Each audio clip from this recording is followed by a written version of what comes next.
Welcome into A to Z Sports Prime Time on this Sunday evening.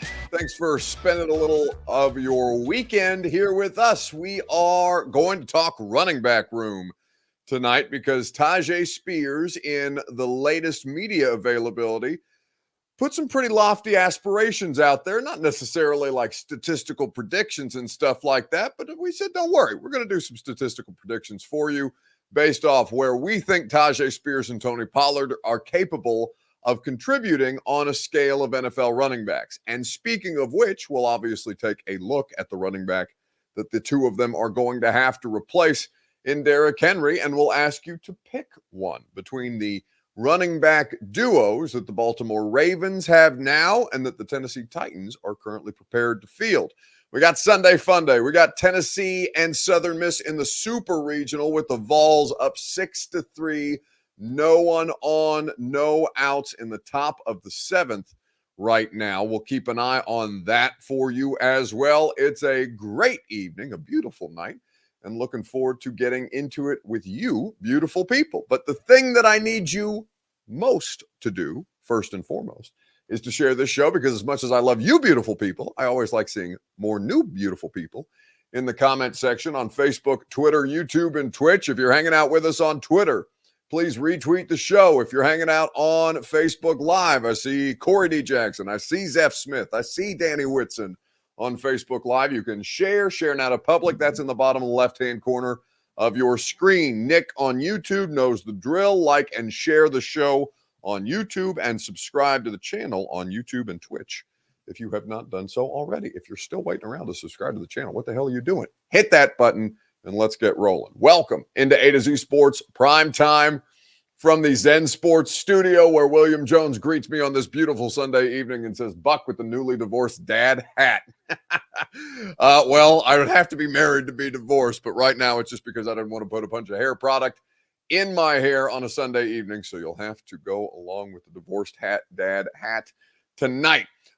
We are proud, as always, to be presented to you by the great people at Zen Sports. Download the app, plug in the promo code ATOZTN, and get up to $100 on your no danger first wager in the Zen Sports app. Two Rivers Ford, the South's most trusted Ford dealer. Quality American-made Ford vehicles and award-winning customer service is what they offer. TwoRiversFord.com for more information. And TrueMav Fitness, the best workout in Middle Tennessee, and your first workout free, both available to you at TrueMavFitness.com. Just tell them A to Z Sports sent you. Tell you more information about our great sponsors throughout the course of the show. Major Keys says, hey, Buck, just a quickie. Has anybody asked Brian Callahan about the playoff game against the Titans in 2021? I don't think so.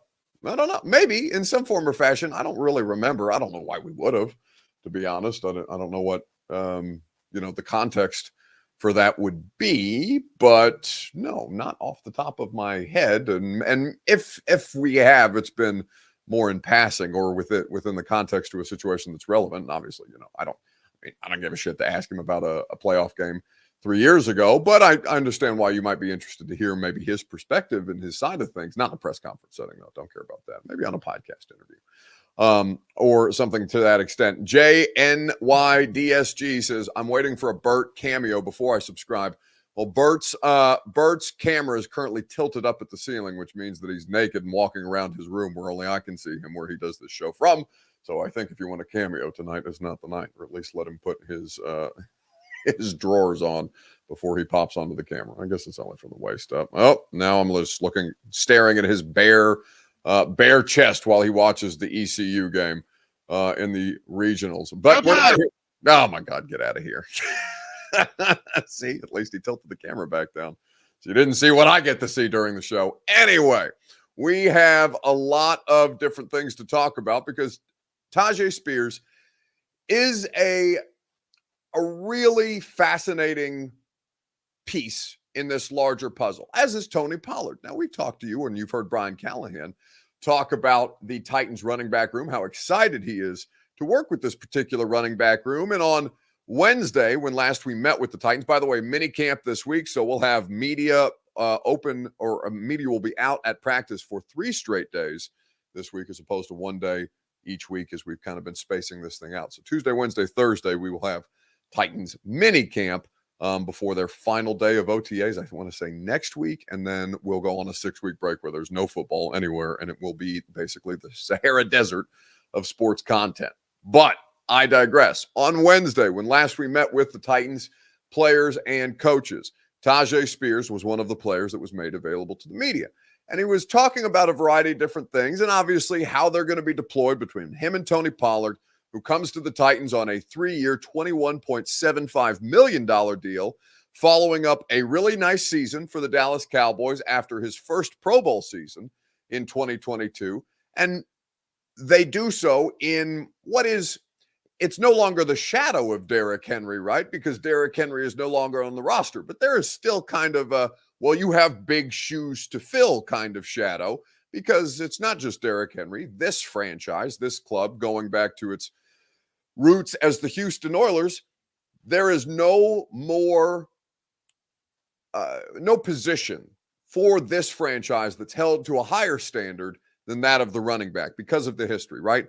Earl Campbell, Chris Johnson, Eddie George, Derrick Henry. It is tough to find a franchise anywhere in the sport that has that strong of a 4 deep when you talk about the 4 most famous running backs in the franchise's history. And the Titans are looking at a different approach this year, where those 4 individuals have been impressive because they have done all of these things. Well, not all of these things individually, because it's a team sport, but you understand them for their individual accomplishments.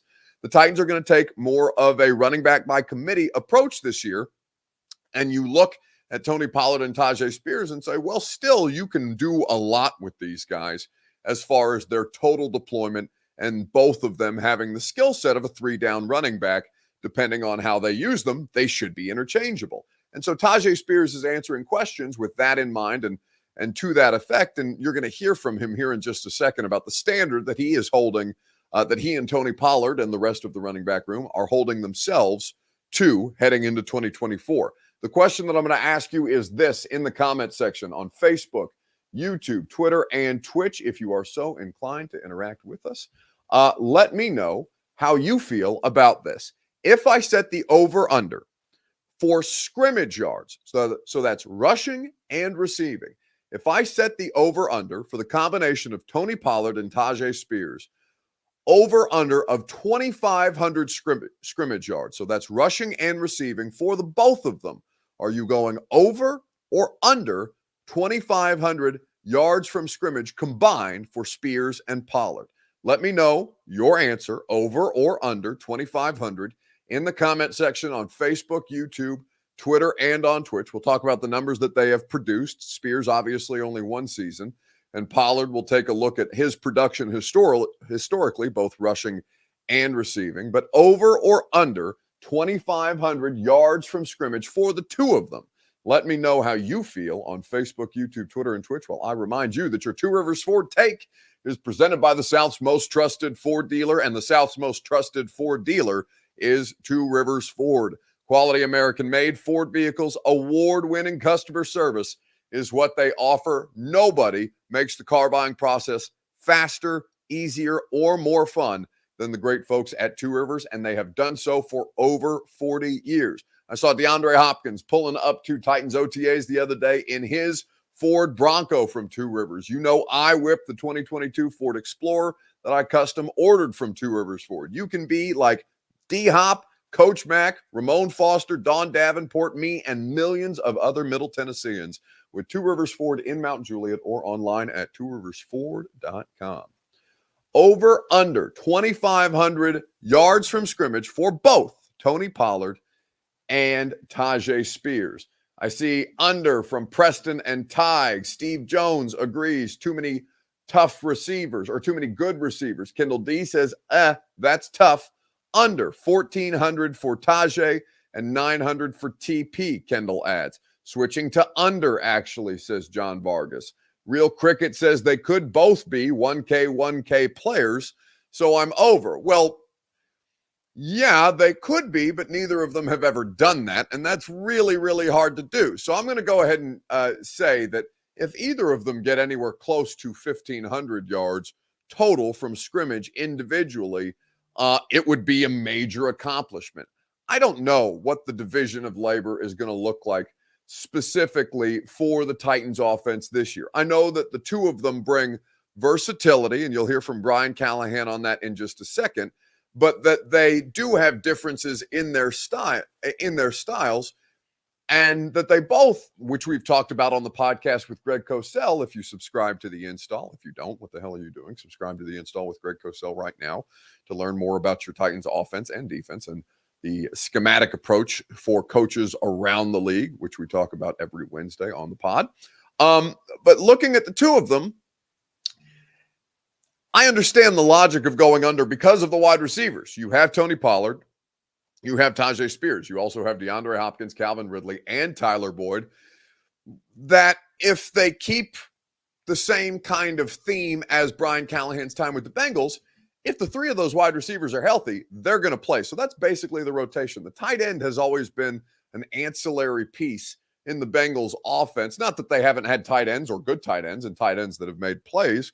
Going back to, for example, C.J. Uzomah, probably the best tight end that Joe Burrow played with or that Brian Callahan had in an offense during his time there. But the tight end is not as important as the running backs and the wide receivers were in the Zach Taylor, Brian Callahan system. Now, is it going to be one for one exactly what they ran in Cincinnati? No, because they don't have exactly the same personnel. But there are some expectations, and there should be some expectations of some similarities.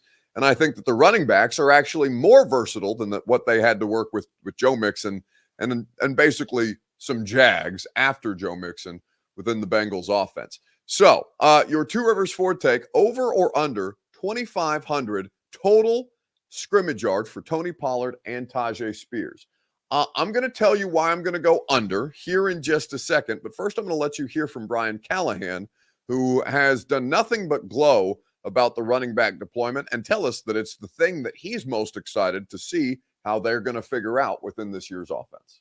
Yeah, they are definitely different personalities. Tony's a lot quieter. Tyjae's got a lot more natural energy, but they both practice really hard, which is great. But those guys have, I can't wait to start playing around and using them in different ways because they both do things differently, but they're unique. Tony's got great acceleration and great explosiveness with the ball in his hands. Tyjae does too. Tyjae's got really great short area quickness. So anytime we can find ways to match those guys up in the passing game on linebackers, it's a huge benefit for us. They're hard to cover. They can run routes like receivers, which is unique. I've not seen guys like them very often, and we have two of them. They can line up out wide and run a route tree like a receiver can, and they catch naturally, which is exciting. I'm fired up to see how they run with the ball in our scheme. We get with no pads on, it's hard to really tell, but I'm excited about the style that we can run with. We can do a lot of different things. We can run from the gun, we can run on the perimeter because they got enough speed, and they're both tough enough and physical enough to run in between the tackles. And so I've said it before, but I'm really excited about what those guys can bring to us. We have a couple more maybe accomplishing next week. So that's Brian Callahan last week on Wednesday speaking about the running back duo. A to Z Sports Prime Time is presented by the wonderful people at TrueMap Fitness in the Gulch. Go to TrueMapFitness.com. Your first workout is free. As a Middle Tennessee resident, no workout ever recycled or repeated, just like perhaps the running back duo won't be recycled or repeated. You expect to see new formations each and every week as they try and strategize. You will see new and improved workouts each and every week when you go to TrueMap Fitness, whether it's group fitness classes, personal training, or you can work out as you please in their top-of-the-line facility, conveniently located downtown in the Gulch. TrueMapFitness.com. Your first workout is free as a Middle Tennessee resident as the Vols take a 9-3 lead in the top of the seventh with nobody on and 2 outs right now against Southern Miss. Keeping an eye on that regional game for you as well as we talk running backs tonight. Preston Davidson says, is this rushing yards or all-purpose? Yards from scrimmage, that's all-purpose. So rushing and receiving is yards from scrimmage. How many are you going over or under for Tony Pollard and Tyjae Spears? 2,500 is the over-under set. So just take it for context so you have this information. If you are still undecided about whether you go over or under for the two of them, Tyjae Spears appeared in all 17 games last year. He ran the ball 100 times for 453 yards. He scored twice on the ground, so 4.5 plus yards per carry for Tyjae Spears. Super efficient. He had a success rate on the ground of 44%, which was pretty good. As a receiver, he caught 52 passes, which is a ton. Now, it's less efficient there, right? Because he's getting 385 yards receiving to go with that 453 yards as far as the rushes go, but he's still averaging 7.4 yards per reception, and he did catch one touchdown as a receiver last year. For Tony Pollard, he did get his second 1,000-yard season in Dallas, and Dallas was obviously hugely successful. They went 12-5 last year. They won the NFC East. It was a great rushing attack. He had 1,005 yards. It's the second best rushing production season of Tony Pollard's career. 6 rushing touchdowns. Did not catch a touchdown pass last year, but did catch 55 passes for 311 yards. So Tyjae Spears doing more in the passing game. Pollard less yards after the reception, more checkdowns in that Dallas Cowboys offense, but still relied upon to do so and still can give you that receiving element. So over or under 2,500 yards. I'm going under. Caleb Meadows says, a reminder of how special, and this is a great point, a reminder of how special CJ2K's 2,100 all-purpose yards was. It's ridiculous what CJ did that season. Absolutely ridiculous. And I believe that NFL record still stands for his yards from scrimmage, setting the league record at the time when he did it. CJ was electric. By the way, I saw a headline, I want to say from Jimmy White, about CJ potentially getting into scouting and stuff like that, which would be cool. It's been his career, his post-football career trajectory. I know he's dabbled a little bit in the media space. I'm just interested to see what CJ ends up doing long term, because there's no doubt he was a remarkable football player, and anybody that has that level of remarkability, is that even a word, remarkability, of that level of just being that kind of special, I think you're always curious about what their next, will they be as successful or even remotely as successful in the next career phase. So anyway, I digress, but interesting to see that from CJ. Anyway, what you have in Pollard and Spears, it's still, Bert points out, it's still CJ with 2,509 yards from scrimmage. Absolutely ridiculous for CJ2K, a legendary running back, not just for the Titans, but in NFL history. Anyway, so I'm going to go under because the receivers, I don't know that Hopkins and Ridley and Boyd are all going to play 17 games. I would definitely bet against that, just because, that would be not for any specific reason to them, but just because it would be unlikely for all 3 receivers to be available for all 17 games. The way that Hopkins was last year, to his credit, he played in every game and found ways to make himself available to his team after, I think trying to go out there and prove that he could stay available, that he could still produce at a high level, and did achieve 1,000 plus yards receiving last year as one of the few playmakers that the Titans had to offer.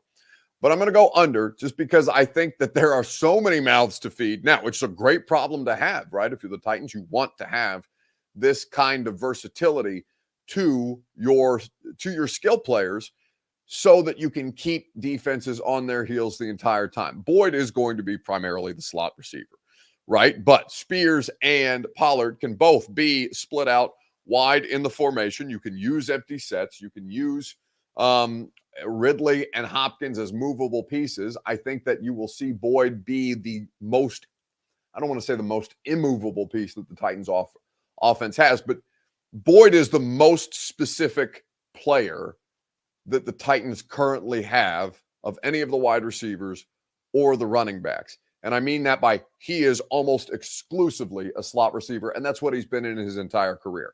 But the rest of it, obviously, they're going to be able to get creative with it. And so you get to see just how creative Brian Callahan can be on his own, working with the Colts, and what level of contribution Will Levis, of course, how much they'll be able to create for Will Levis with the variety of players that they have to work with now. I've been talking about this with a lot of people. I think I said it, maybe about a month ago, maybe 2 months ago on the radio show. This is just as an objective football fan.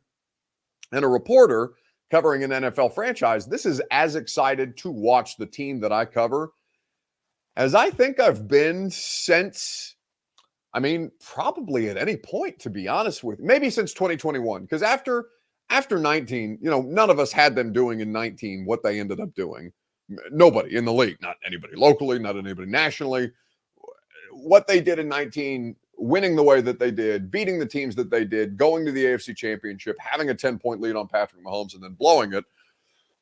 Nobody had that. So I wasn't that level of excited to see what they looked like in 2019 because none of us expected that to happen. And they were 2-4. They were hideous to start that season.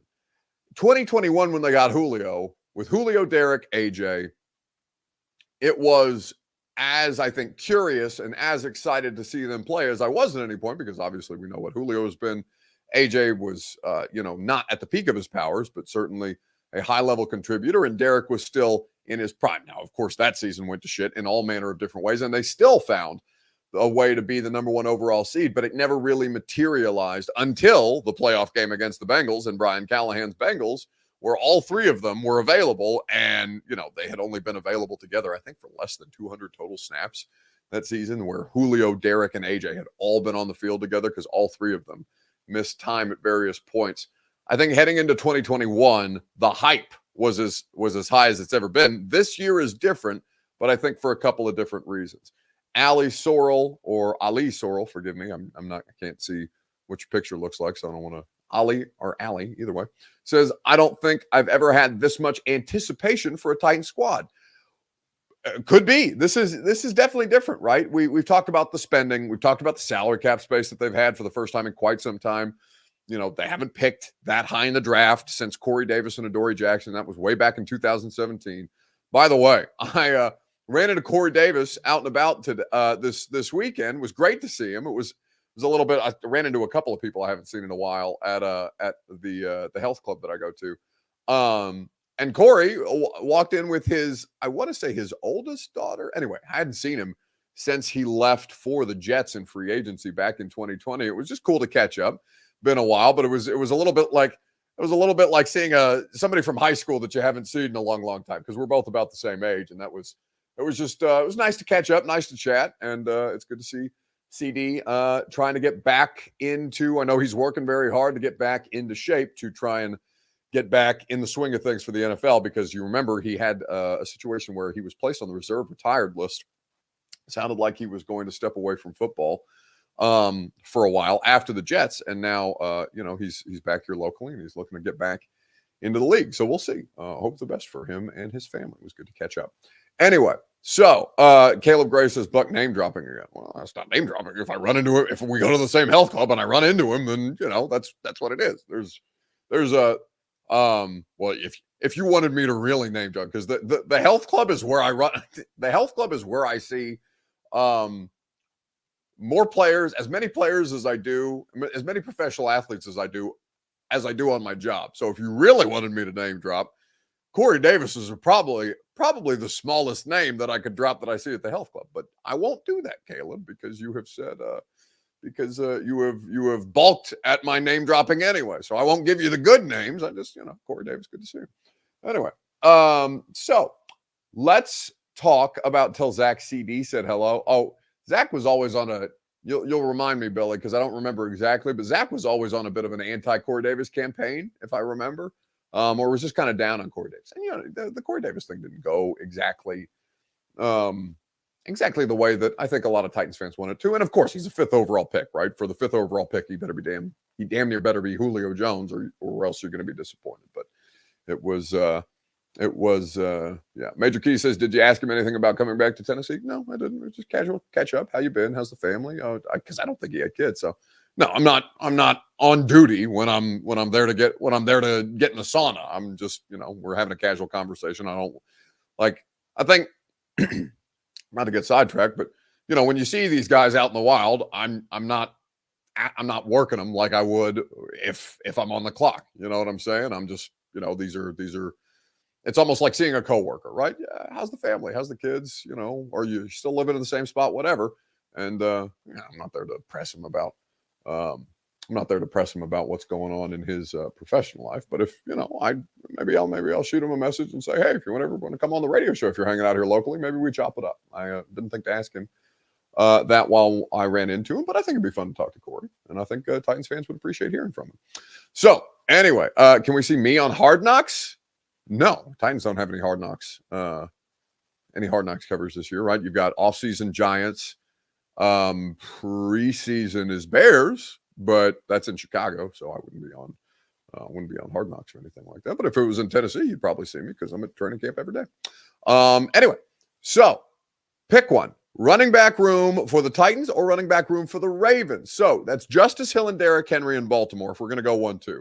Because Keaton Mitchell, the ECU running back, looked like he was coming on, and that would be a real thunder and lightning type combination for Baltimore. But Keaton Mitchell got hurt in week 14, I think Robert told me earlier, against the Jacksonville Jaguars, and was placed on IR, I think, shortly thereafter. So then you come in with Pollard and Spears. You look at Henry and Hill, and you say, all right, it's an interesting conversation. Which running back room would you pick? On Facebook, YouTube, Twitter, and Twitch. In the comment section, I would appreciate if you guys gave me your response, and we'll talk about it together right after I remind you that the Primetime program is presented by Zen Sports. Get up to $100 on your no-danger first wager in the Zen Sports app. Plug in that promo code ATOZTN, and you will have all manner of great options unlocked for you that you can exclusively get at Zen Sports. Speaking of exclusivity and Zen Sports, they also have VIP bonuses if your Zen Sports play qualifies for VIP consideration. So that's comps at concerts and sporting events. That's great. That's great in-app offers when you use that promo code ATOZTN in the Zen Sports app. And if you want to submit your Zen Sports play for VIP consideration for all those great additional bonuses, go to zensports.com/VIP today. Terms and conditions do apply. Gambling problem? Call 1-800-889-9789. Must be 21 plus and in Tennessee to bet at Zen Sports. So Hard Knocks can't do first-time head coaches, I think, says Brandon. That would make sense. I don't think that would be fair to do. Eddie Gwartney says at current ages, I would take Spears and Pollard. 5 years ago, any room with Henry, says Eddie. In the comment section, Seth says, as much as I'm a Henry fan, I'm going Titans. Yes, I think that there is there's going to be a lot of interest in Derrick Henry and the Justice Hill Baltimore Ravens situation, which of course is headlined by Derrick Henry. Bert says there's an in-season Hard Knocks that is following an entire division for the first time. Really? I had not read that headline. That's interesting. See, Hard Knocks, the interesting thing about Hard Knocks, this is definitely a great when football goes away here in 2 weeks, this is a great discussion to talk about like your favorite kind of Hard Knocks, because the teams doing their own in-house production is making Hard Knocks kind of raise their game a little bit, which is curious to me because I told Lucas and I were talking about this the other day on the radio show. The last full Hard Knocks season I watched was Baker Mayfield's rookie year with the Browns, with Baker and Tyrod, with Hugh Jackson, he ended up getting fired with that team. You had, I'm blanking on the offensive coordinator's name, but of course, Greg Williams was the DC. Todd Haley was the offensive coordinator for the Browns. Greg Williams was the defensive coordinator. Both were kind of actively jockeying for Hugh Jackson's job, and you could watch it on television. And Baker was obviously an interesting figure, Heisman Trophy winner, number 1 overall pick.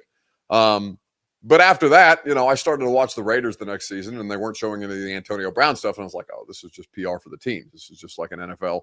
I could use a term that would probably not be the best to use, but it was just like very PR friendly to the teams without giving you the actual information on all the shit that was going on. And of course, Antonio Brown was a disaster. But that, the last season of Hard Knocks that I watched was the Cleveland Browns. And I just haven't, but I'm at training camp every year. So it's never been that appealing to me because I know what training camp looks like, even if it's a different team. But the in-season stuff, the divisional stuff, and then the off-season stuff with the Giants, I'm curious to see with the draft and how much access they let us have in the free agent process. Do we get to see a 30 visit We don't really see those. We don't see those. How these kids visit with the teams and how those visits look and sound and feel. That would be something that I would be curious to know, because that's a level of access that I don't get. Anyway, we digress. So, Henry and Hill or Pollard and Spears? I'll give you my answer here in just a second, right after I remind you that the Primetime program is made possible by the Ashton Real Estate Group of RE/MAX Advantage. Go to GaryAshton.com and get your dream address without the stress, the intel edge that only the official real estate agent of the Nashville Predators can provide at GaryAshton.com. I would go with Pollard and Spears, and it's not like I'm down on Henry, but I think that the combo of them in the Titans offense is far more intriguing to me, even though there are some interesting elements about the Ravens offense with Henry that I'll tell you about here in just a second after you hear from Tyjae. We don't care who they have on the other side of the ball. Our offense is going to move the ball and score some points. Do you feel that way? Honestly, you never want to say that, because I ain't gonna say you never want to say that, but I don't make predictions. That's true. It don't matter about who they got on the side of the ball. It's about us. I'm saying, because at the end of the day, we the ones who we connect with every day. We the ones who bust our ass in the weight room and bust our ass on the field every day. So worried about somebody else, we ain't got to do that. Of course, we're not going to underestimate them. Worried about them? Nah, we ain't worried about them. Do you walk a fine line with, thinking about the potential of this offense and staying in the moment and working and doing what you got to do day in and day out? Man, my days is extremely hard, because I push myself. I push myself on the field. I push myself in meeting rooms. I push myself in in workouts.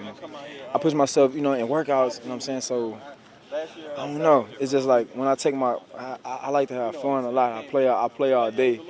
So it's just like, I don't know. I just take one. I don't take the moment for granted. I take one day at a time, one thing at a time.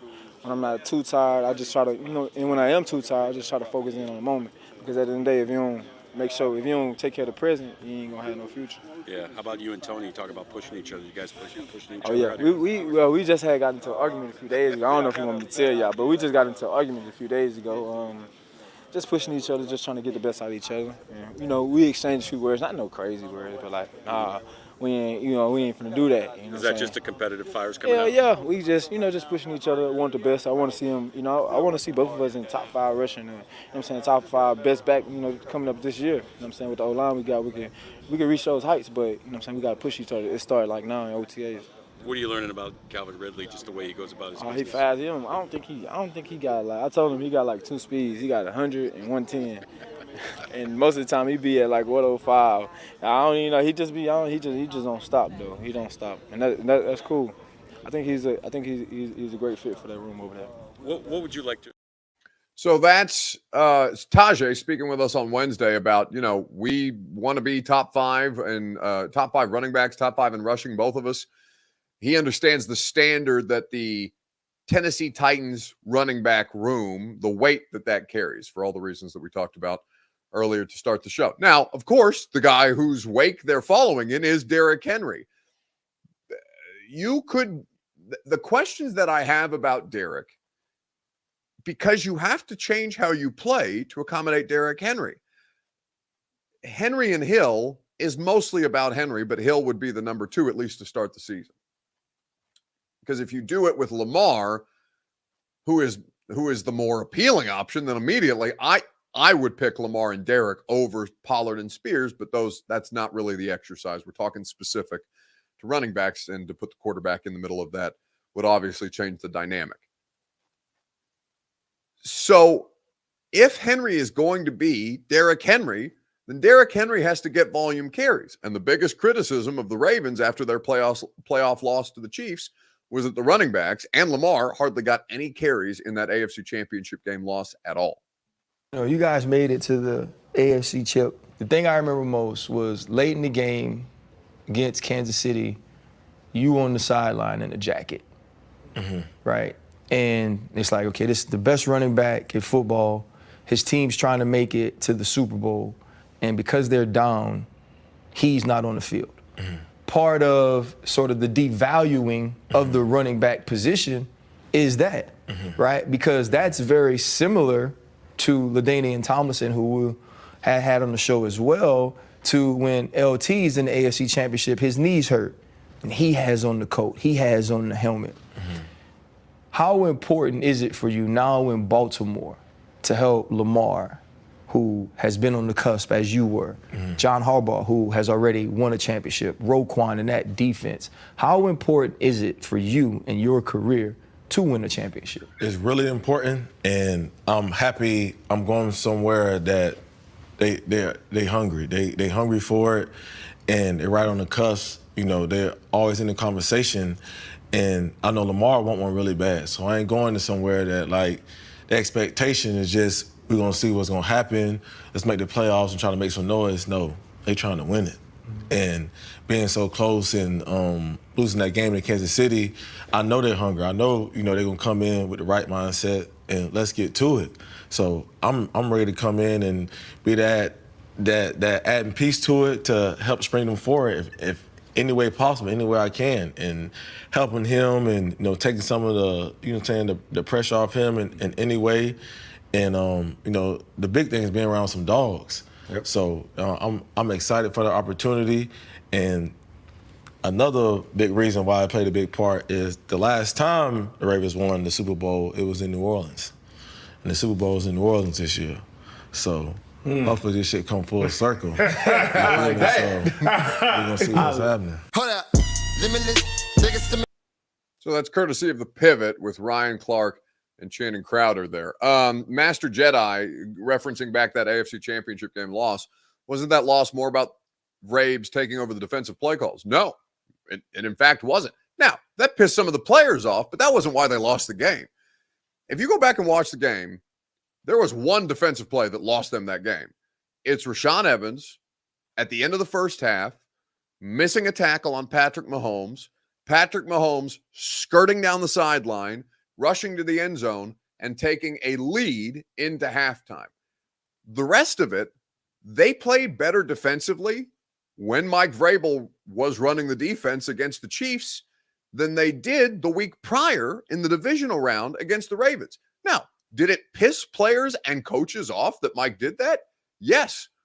But the adjustments that they made, they came in with a better defensive game plan for Pat than they did the week prior when Lamar single-handedly put up almost 500 total yards of offense on them. Titans won that game going away, and Lamar is chasing. So, there's going to be more passing yards. They're forced into more obvious passing situations, this, that, and the other. But that game wasn't lost because Mike Vrabel took over the defense. That game was lost because Rashaan Evans missed a tackle. And it took Derrick Henry out of the game because now you're having to put more of it on Tannehill. And the Kansas City Chiefs were simply better suited in that environment to play that style of game than the Tennessee Titans were. Took Derrick out of the game. Once you took Derrick out of the game, they weren't equipped to keep up. So I think that, Vrabel ends up, and I don't just say this because you guys know I think Mike is a good coach. We've been over that. You guys know that I was as shocked as anybody that Mike Vrabel was getting fired until basically the Sunday that they beat the Jacksonville Jaguars, which was like 3 days before he ended up getting fired. You guys know how steadfast I was in saying, oh, no way Mike Vrabel's getting fired. That would be stupid. That would be nonsense. And then I got to the stadium on Sunday and I came back and did the primetime show after that and said, oh, my God, guys, I think Mike Vrabel's getting fired.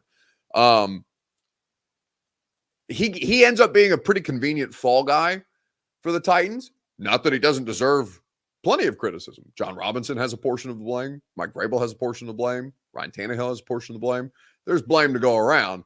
But, that they had the right strategy. They had a 10-point lead in Kansas City, and Mahomes did what he does to everybody else. He breaks you over his knee and goes on to win the Super Bowl, as he has done 3 times in his, what has Pat been in the league, 6 years? At this point, maybe a little longer than 6 years, but still not much longer. Anyway, so Sunday Fun Day is how we'll wrap up because this has been a longer show than average. And I want to let you guys have the rest of or what remains of your weekend back. A little bit of Sunday Fun Day action for you. There's been a lot of shit going on with Caitlin Clark in the WNBA. A lot of unnecessary, we'll call it unnecessary roughness in women's basketball, where Caitlin Clark has been getting shoved around. She's been taking hard fouls. Her coach has had to get up there and defend her, it feels like. And then there's, I believe the woman's name is pronounced Kennedy Carter, who was on the Chicago Sky, who did commit a very hard foul against Caitlin Clark and yelled some nasty things at her in the middle of the game, then got up in a post-game press conference afterwards and just completely ignored like any situation had happened. Kennedy, on the play before bumping in with Caitlin, it seemed like she turned to you a little bit after the fever I score. didn't answer no Caitlin Clark questions. Did she say anything to you? I don't know what she said. What'd you say to her? I didn't say anything. That's enough. That's enough. One, you don't get to. There's a couple of things about that clip that pissed me off. The WNBA is actually getting coverage. The people who are working in the WNBA need to know that people are watching them, like Kennedy Carter, who is committing these hard fouls on Caitlin Clark. Not saying that everybody has to be deferential to Caitlin Clark, but she's a huge reason of why there's additional scrutiny. And whomever is sitting off camera there to the, to the right of Camila Cardoso, saying that's enough, you don't get to tell us that's enough when we're asking questions if the line of questioning is fair. That's not how this works. The athlete, whomever is being asked the question, you can next question us and we can continue the line of questioning as long as the questioning is fair. But this, this cheek clenching anytime anybody in the WNBA is asked a Caitlin Clark question when, especially like this guy, she's the opponent and there is reason to ask the questions. I'm fascinated to see how the WNBA reacts to legit scrutiny, because now a lot more of us are watching, a lot more of us are covering it, and a lot more of us are going to be picking you apart as far as your coaching decisions, the way that you handle media, your, who you are as a player. I didn't know who Kennedy Carter was before today or before this weekend. I sure as hell do now, and that's going to continue, which is a product of Caitlin Clark. So anyway, the fact that there's like fun storylines in women's pro hoops now that everybody seems like they're interested in discussing, or at least a lot of people seem like they're interested in discussing, I love, because it gives me additional sports to talk about, and that's fascinating to me. Hey, Buck, how did IU baseball do? Oh, I have no idea, because I know I got a bunch of tweets and stuff. I assume they lost. You guys act like I'm watching Indiana baseball. I've got the Tennessee game on right now, but like I'm watching that because of Tennessee. The only IU team that I care about, the only team that I'm a fan of in my life, truly a fan of, is Indiana basketball. So I don't know anything about the baseball team, but I assume they lost. So congratulations to the Vols if they did. All right. Well, now a conversation about Corey D. Jackson, because Billy Jones says, they jealous a white girl is balling. No, it's nonsensical. These are professional athletes. There have been plenty of accomplished white WNBA players before. They can be jealous of the attention that any player is getting. But if you want to turn Caitlin Clark into some great white hope and try and make it a racial conversation before it is a racial conversation, Billy, I think that's ignorance on your part, which I'm hoping that Caitlin Clark and having, more access and more coverage for the WNBA will help expose, because I do think there's a lot of people that run with lazy narratives like that. And it's not about the color of the skin. It's about the attention that she's getting. Yeah, you're going to be pissed if you're a high-level athlete and the entirety of the coverage about your league is about one athlete, black, white, yellow, green, indifferent, whatever the case may be. So we don't have to get bogged down in that, though. That's my Sunday Fun Day. I like that women's hoops is spicy, and I like that Caitlin Clark is giving us a reason to watch. All right, Billy says it's just my opinion. Well, it's an incorrect one, which is what I pointed out. So now you can change your opinion because you've been better informed. Anyway, that's going to do it for us tonight on the Primetime Show. We appreciate you. Radio show tomorrow. A lot of fun Titan stuff to talk about. We got mini camp. We're going to be live at Hattie B's. The radio show is on Tuesday. So if you live in Middle Tennessee and you're thinking about some Hattie B's for your lunch on Tuesday, you can come hang out with Lucas and myself. We'll be talking Titans. We'll be hanging out at the Hattie B's on Charlotte here close to Sylvan Park in the Nations. And it'll be a great time. So live show on location, Hattie B's on Charlotte Park, on Charlotte Avenue. You can come hang out with us there on Tuesday. Radio show from 10 to 1 on 104.5 The Zone tomorrow. And we will enjoy having you guys with us there. Have a great rest of your weekend, and I will talk to you tomorrow morning on 104.5 The Zone. Go home! Go home! Go home! You're embarrassing Nashville! Go home!